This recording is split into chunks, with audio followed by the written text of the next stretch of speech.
I'm in Cogra this morning for the morning service commemorating the spirit of the Anzacs and veteran service on behalf of the people of Australia.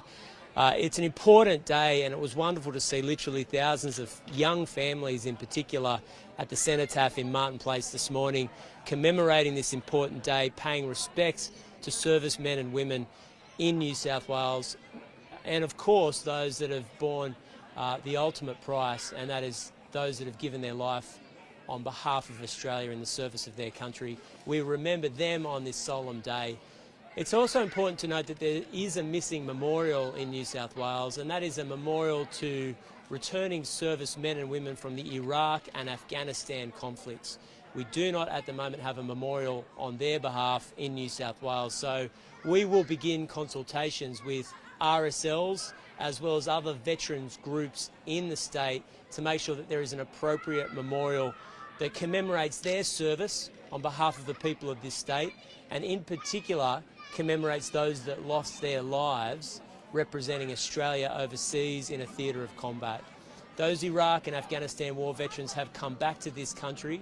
They've served their country with distinction. It's important that there's a commemoration on their behalf in Australia's largest state and in Australia's largest city, which is in Sydney, and we'll begin those consultations in the next week. It'll be led by the Veterans Affairs Minister, David Harris. Yeah, there's a couple of points in relation to that. We need to engage with veterans groups to make sure that their views and considerations about what that will look like take preeminence, and that guides our decision making.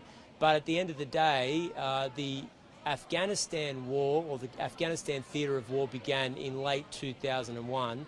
It's now 2023, and it's important that there's a place for veterans of that conflict to commemorate the fallen, and for the rest of Australia to acknowledge their service to our country. No, I'm not going to put the cart before the horse. We want to make sure that it's appropriate and that it signifies their service on behalf of this country.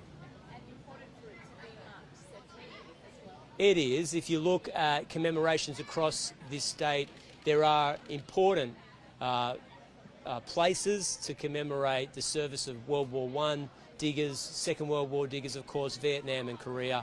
The next and most important one is the Iraq and Afghanistan conflicts. Thanks.